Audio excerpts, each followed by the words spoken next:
آج کل دور ہے نا میجک کا دور ہے، اتنا مطلب ہے کہ روز ہم لوگ دیکھتے ہیں، اور وہی میجک کی چیزیں دیکھ دیکھ کر ہمارے بچوں کا ذہن بھی یہ بن گیا کہ کوئی شارٹ کٹ راستہ ہو امیر ہونے کا، کوئی میجک ہو جائے ایسی کہ ہم مٹی کی اینٹ کو ہم سونا بنا دیں اور بس، اس قسم کا دور ہے۔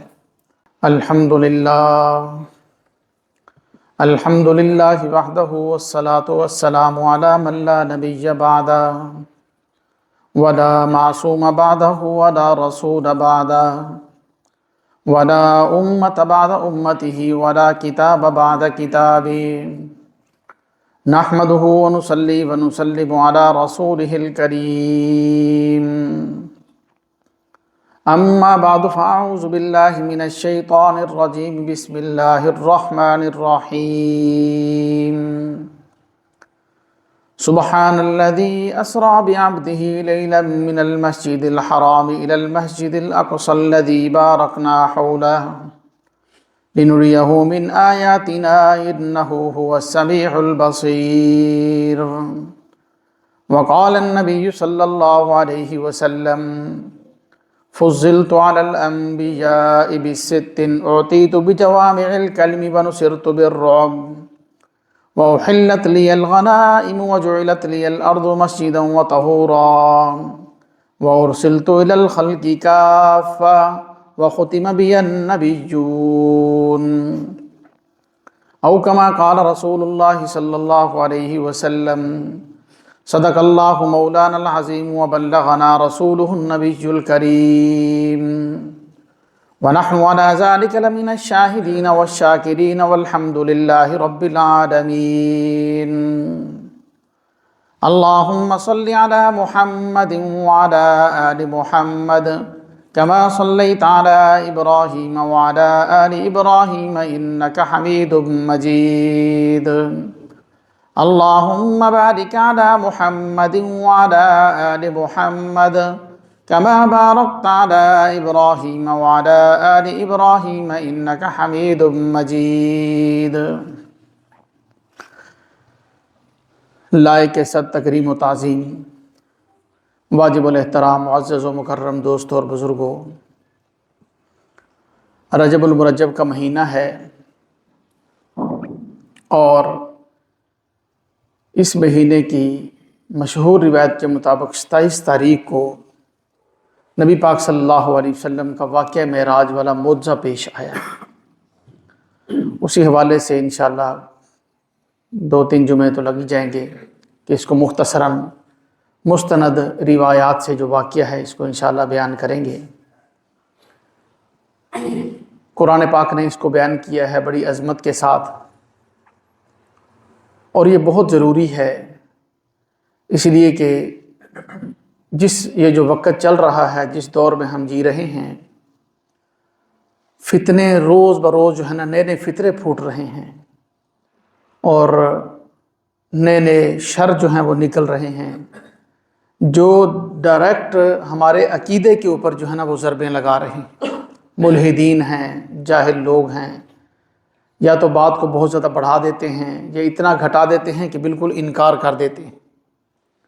تو اس لیے جو اوریجنل بات ہے، اصل بات ہے، جو اصل حقیقت ہے، قرآن و حدیث کی روشنی میں وہ ہمارے سامنے آنی چاہیے، تاکہ ہمارا عقیدہ محفوظ رہے اور ہمارا ایمان تازہ ہو، کسی کے ٹھوکریں لگانے سے ہمارا ایمان جو ہے وہ متزلزل نہ ہو، پھسل نہ جائے ہم لوگ۔ اس لیے بہت ضروری ہے کہ ہم اس کو پڑھا بھی کریں۔ جب سورہ بنی اسرائیل ہم پڑھتے ہیں، پہلی آیتیں ہیں، واقعہ معراج کو ہم تفصیل سے پڑھیں بھی صحیح، سنیں بھی صحیح۔ اور یہ جو واقعہ معراج ہے نا، اس کی سب سے بڑی بات، اتنی اہمیت سے اللہ پاک نے، انشاءاللہ بھی بات کرتے ہیں، اتنی اہمیت سے اللہ نے اس کے لیے جو الفاظ استعمال کیے نا قرآن پاک میں، اتنی زیادہ اہمیت سے اس کو بیان کیا ہے، اس کی سب سے بڑی وجہ یہ ہے کہ اس واقعے کا عقل سے تعلق ہی نہیں، سرے سے ہی جہاں سے یہ واقعہ شروع ہوتا ہے نا، وہیں سے ہی عقل جو ہے وہ تو چلی جاتی ہے۔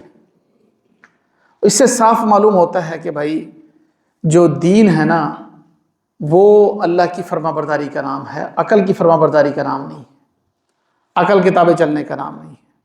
عقل بھی وہ قابل اعتبار ہوگی جو دین کے تابع ہوگی، جو اپنی مرضی سے چلے گی وہ عقل قابل اعتبار نہیں ہے۔ تو سب سے پہلی بات تو یہ ہے کہ معجزہ کسے کہتے ہیں؟ معجزہ کہتے ہیں جس کو پیش کرنے سے ساری کائنات عاجز آ جائے، اور ایک اللہ کا بندہ وہ معجزہ پیش کر دے اس کو معجزہ کہا جائے گا۔ اور یہ واضح طور پر فرق بھی پتہ چل جاتا ہے کہ جادو کیا ہے۔ آج کل دور ہے نا، میجک کا دور ہے، اتنا مطلب ہے کہ روز ہم لوگ دیکھتے ہیں، اور وہی میجک کی چیزیں دیکھ دیکھ کر ہمارے بچوں کا ذہن بھی یہ بن گیا کہ کوئی شارٹ کٹ راستہ ہو امیر ہونے کا، کوئی میجک ہو جائے ایسی کہ ہم مٹی کی اینٹ کو ہم سونا بنا دیں، اور بس اس قسم کا دور ہے۔ تو بسا اوقات یہ خلط بھی ہو جاتا ہے، پتہ نہیں چلتا کہ یہ معجزہ ہے یا جادو ہے۔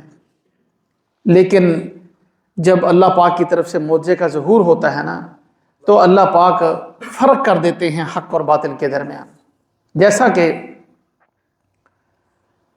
موسیٰ علیہ السلام نے عصا پھینکا، سامنے جادوگر تھے، انہوں نے اپنی رسیاں پھینکی، رسیاں اور لاٹھیاں، اور جادو کیا لوگوں کی آنکھوں کے اوپر۔ وہ رسیاں جو ہیں وہ موسیٰ علیہ السلام کی طرف جا رہی ہیں، اور سب کو سانپ نظر آ رہے ہیں کہ سانپ جا رہے ہیں، سینکڑوں ہزاروں کی تعداد میں ایک ایک جادوگر نے سانپ چھوڑے دو دو۔ اب ادھر موسیٰ علیہ السلام اکیلے کھڑے ہوئے ہیں جن کے ہاتھ میں عصا ہے۔ تو اللہ پاک جل شانہ موسیٰ علیہ السلام، یہ قرآن پاک کے اندر جو تفسیر ہے قرآن پاک کی، جہاں یہ واقعہ نقل کیا گیا ہے سورۃ الشعراء کے اندر تفصیل سے، موسیٰ علیہ السلام تھوڑے سے پریشان ہوئے کہ میں عصا پھینکوں گا وہ بھی سانپ بنے گا، فرق کیسے ہوگا؟ لوگ تو کہیں گے کہ وہ بھی سانپ ہے اور وہ بھی سانپ ہے، تو یہ فرق کیسے ہوگا؟ پتہ کیسے چلے گا کہ حق کون ہے؟ ادھر سے بھی لوگوں کو سانپ ہی نظر آ رہے ہیں میری طرف آتے ہوئے، اور مجھے حکم ہوگا کہ عصا پھینکو، وہ بھی سانپ ہی بنے گا۔ تو جب اللہ کی طاقت آتی ہے نا تو اس کا مقابلہ کوئی نہیں کر سکتا، یہ بات ہم ذہن میں رکھ لیں۔ سب سے بڑا سپر پاور اللہ ہے، اور اللہ جب کسی کام کو کرنے سر انجام دینے کا فیصلہ فرما لیں، ابابیلوں سے، مچھروں سے اللہ پاک وہ کام لے لیتے ہیں جو بڑے بڑے ایٹم بم نہیں کر سکتے۔ تو اللہ پاک جل شانہ کا وہی حکم ہوا جو ہونا تھا کہ موسیٰ عصا پھینکو۔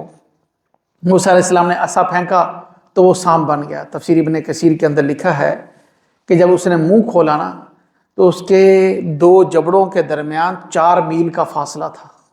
منہ کھولا نا، ایسے منہ کھولا، کسی نے پیمائش تو نہیں کی ہوگی، اندازہ جو مفسرین نے لکھا، اتنا بڑا وہ سانپ بن گیا جس نے ایک ہی لقمے میں ہزاروں سانپ جو آ رہے تھے سب کو نگل گیا۔ پھر فرعون کے محل کا رخ کیا، اس کو پکڑ کر منہ کے اندر اس کو ہلایا۔ بہرحال یہ تفسیر ایک الگ چیز ہے۔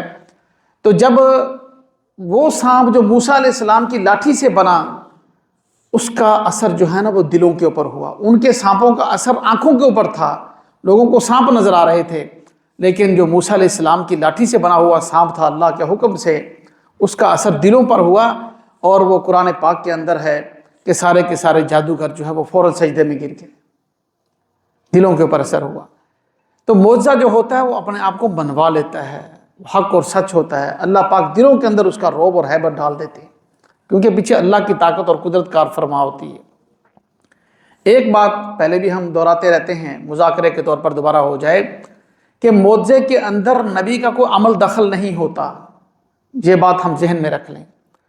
جب معجزہ دکھایا جاتا ہے اس کے اندر نبی کا کوئی عمل دخل نہیں ہوتا، 100% طاقت جو ہے وہ اللہ پاک کی کار فرما ہوتی ہے، اس کا ظہور نبی کے ہاتھ پر ہو رہا ہوتا ہے۔ ایسے ہی بالکل اولیاء کی جو کرامات ہیں ان کے اندر کسی ولی کا کوئی عمل دخل نہیں ہوتا، کوئی ولی اپنی مرضی سے کرامت دکھا لے، ایسا نہیں ہوتا۔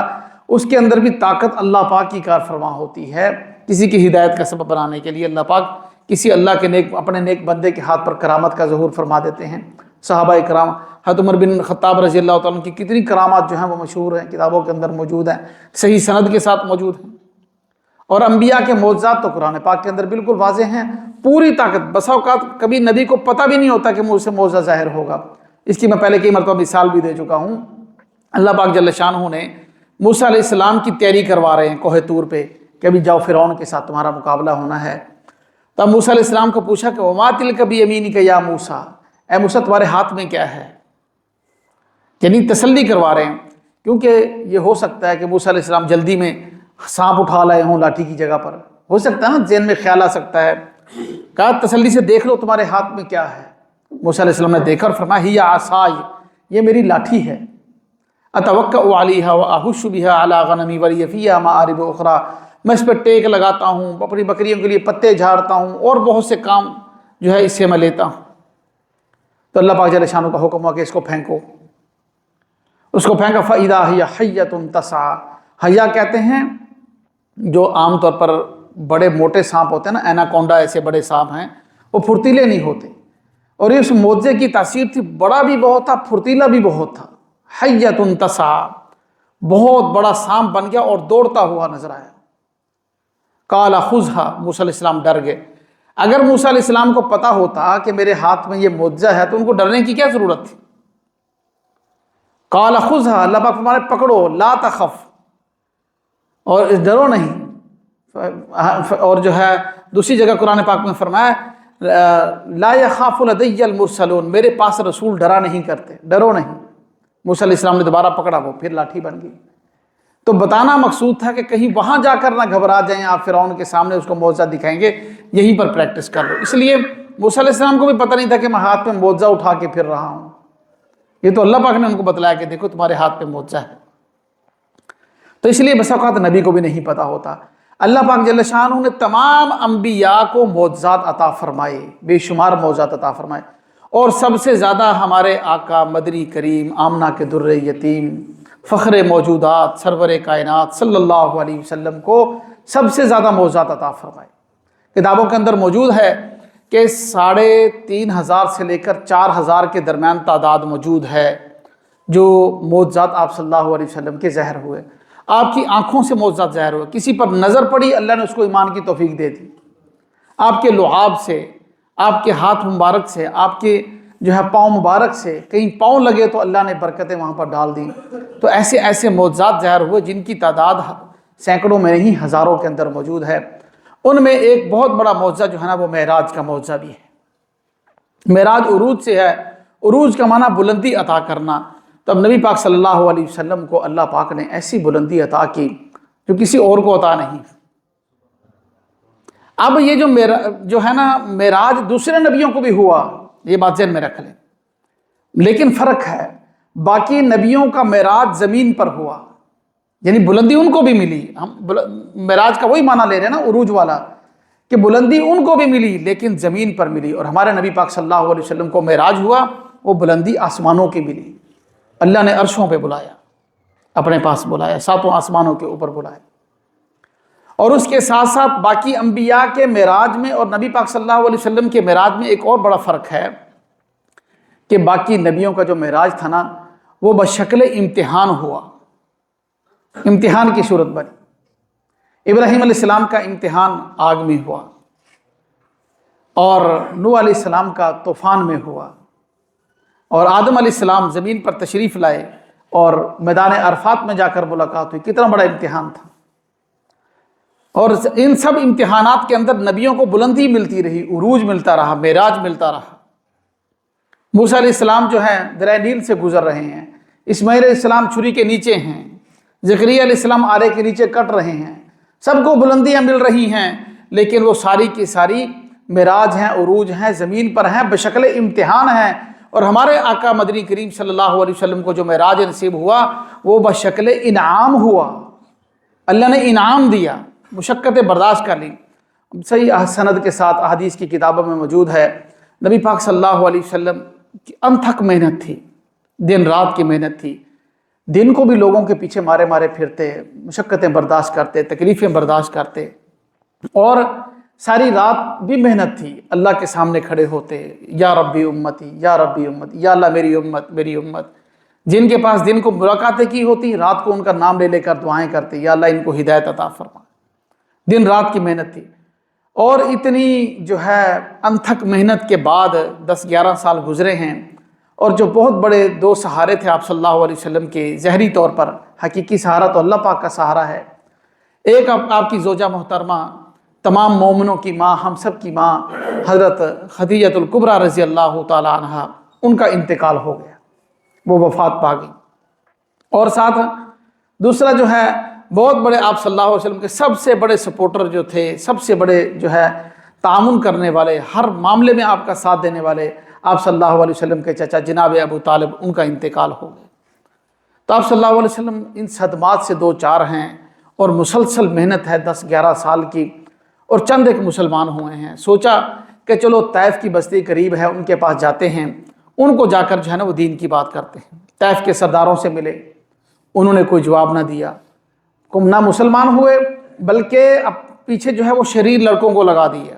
اب آپ صلی اللہ علیہ وسلم چل رہے ہیں، زید رضی اللہ تعالیٰ ساتھ ہیں، فرماتے ہیں کہ وہ سیٹیاں بجا رہے تھے، گالیاں دے رہے تھے، اور جس طرف سے پتھر آتا تھا میں ادھر ہو جاتا تھا، پھر بھی پتھر آپ صلی اللہ علیہ وسلم کو لگے، سارا جسم لہو لہاں تھا۔ اما عائشہ صدیقہ رضی اللہ تعالیٰ عنہ نے پوچھا کہ یا رسول اللہ، یہ جب غزوہ احد کا واقعہ پیش آیا نا، آپ کے دندان مبارک شہید ہو گئے، پوچھا کہ یا رسول اللہ اس سے کچھ سخت دن بھی آپ کے اوپر آیا؟ فرمایا کہ ہاں، آپ کی آنکھیں جو ہیں آنسوؤں سے بھر آئیں۔ فرمایا کہ عائشہ، مجھے وہ طائف کا جو میں گیا تھا نا، طائف والا واقعہ، وہ مجھے کبھی نہیں بھولتا۔ اتنی میں سر سے لے کر پاؤں تک لہو لہان تھا، مسلمان ایک بھی نہیں ہوا تھا۔ محنت پلے پڑ جائے نا تو انسان کی ساری تھکاوٹ دور ہو جاتی ہے۔ فرمایا کہ میں ایک بھی مسلمان نہیں ہوا پوری بستی میں سے۔ وہ تو راستے میں آتے ہوئے ایک غلام عداس نامی وہ مسلمان ہوا، انگوروں کے باغ کے پاس جو بیٹھے ہوئے تھے وہ مسلمان ہوئے، وہ بھی راستے میں، جب وہاں سے جو ہے سفر مکمل ہو گیا، طائف کے علاقے میں ایک بھی مسلمان نہیں ہوا۔ فرمایا کہ مجھے گالیاں دی گئیں، سیٹیاں بجائی گئیں، اور میرے ساتھ ہر حربہ استعمال کیا گیا، اور یہ صدمے بھی تھے، اور طائف کا واقعہ بھی پیش آ گیا۔ تو پھر اللہ پاک جل شانہ نے جو ہے نا آپ صلی اللہ علیہ وسلم کو بطور انعام کے، بطور تسلی کے معراج کروایا۔ معراج کی بے شمار حکمتیں، کتابیں بھری ہوئی ہیں کہ معراج آپ صلی اللہ علیہ وسلم کو کس وجہ سے کروایا گیا۔ امت نے اتنی محنت کی ہے، ساری کتابوں سے نکال کر، نچوڑ نکال کر احادیث کا یہ پیش کیا ہے کہ معراج کی حکمت کیا تھی۔ اب ایک تو سب سے بڑی حکمت یہ بھی ہے کہ آپ صلی اللہ علیہ وسلم کو تسلی دی گئی، امتحان نہیں تھا، انعام تھا، تسلی تھی۔ جیسے ہمارے ہاں ایسا ہوتا ہے نا کہ کوئی اسٹوڈنٹ جو ہے اچھی کارکردگی دکھائے تو کالج والے، سکول والے جو ہیں نا اس کو سب کے سامنے پیش کرتے ہیں، اور پھر اس کے لیے بڑے اچھے اچھے انعامات رکھے جاتے ہیں۔ بالکل ایسا ہی ہے، کوئی ہمارا دوست پریشان ہو، جو ہے بڑی پریشانی اٹھائی ہے کسی نے، تو صحت کے حوالے سے یا کسی اور حوالے سے کوئی ڈپریشن میں چلا گیا ہے، تو ہم کوشش کرتے ہیں اس کو تیار کرتے ہیں، چلو مری کی سیر پہ چلتے ہیں، کاغان نارام چلتے ہیں۔ تو ہم سب کوشش کرتے ہیں تاکہ جو ہے یہ فریش ہو جائے، جو ہے اس کے جو ہے مزاج ٹھیک ہو جائے، سوچ ٹھیک ہو جائے۔ تو اللہ پاک جل شانہ نے جب دیکھا کہ میرے محبوب پر صدمات کے پہاڑ ٹوٹ گئے، تو اللہ نے فرمایا آؤ میرے محبوب، میں آپ کو ساری کائنات کی سیر کرواتا ہوں، ساتوں آسمان کی سیر کرواتا ہوں، جنت دکھاتا ہوں، عرشوں پہ بلاتا ہوں۔ تو پھر آپ صلی اللہ علیہ وسلم کو جو ہے وہ آسمانوں کی سیر کروائی گی۔ ایک معراج کی حکمت یہ بھی ہے، اور اس کے ساتھ ساتھ جو ہے نا ایک بہت بڑی معراج کی حکمت یہ بھی ہے کہ جو اللہ پاک جل شانہ نے قرآن پاک میں انبیاء سے جو وعدہ لیا تھا، وَإِذْ أَخَذَ اللَّهُ مِيثَاقَ النَّبِيِّينَ لَمَا آتَيْتُكُم مِّن كِتَابٍ وَحِكْمَةٍ ثُمَّ جَاءَكُمْ رَسُولٌ مُصَدِّقٌ لِّمَا مَعَكُمْ، اللہ نے تمام نبیوں سے وعدہ لیا کہ تمہارے پاس ایک رسول آئے گا، وہ تمہاری کتابوں کی تصدیق کرے گا۔ لَتُؤْمِنُنَّ بِهِ وَلَتَنصُرُنَّ، تم سب نے اس پر ایمان بھی لانا ہے اور اس کی مدد بھی کرنی ہے۔ انبیاء سے یہ میثاق لیا اور یہ وعدہ لیا اللہ پاک نے، قرآن پاک کے اندر موجود ہے، سورہ آل عمران کے اندر۔ اب اس وعدے کو اللہ نے پورا کروانا تھا، اس میثاق کو پورا کروانا تھا، اور جو ہے آپ صلی اللہ علیہ وسلم کے امامت جو کروائی مسجد اقصیٰ کے اندر، اور وہاں پر آپ صلی اللہ علیہ وسلم کے تمام انبیاء کو اللہ نے جمع فرما دی، تمام انبیاء کی روحوں کو وہاں پر جمع فرمایا، اور وہاں پر جمع فرما کے سب کو آپ صلی اللہ علیہ وسلم نے امامت کروائی۔ سب اللہ کے لیے تو کوئی مشکل نہیں نا، سب کو اکٹھا فرما دیں، ہاں جی، مردوں کو زندہ کر دیں، اللہ کے لیے تو کوئی مشکل نہیں۔ تو اللہ پاک جل شانہ تمام انبیاء کو وہاں پر یہ جو میثاق تھا، جو وعدہ تھا، وہ بھی اللہ پاک نے پورا کروایا۔ اور اس کے ساتھ ساتھ ایک معراج کی بہت بڑی حکمت جو لکھی ہے، جو ہے نا اللہ پاک جل شانہ نے وہ جھجک اتارنی تھی۔ ہمارے ہاں کہتے ہیں نا کہ کانفیڈنس لیول جو ہے نا وہ اچھا کرنا تھا، کسی کا جو ہے نا وہ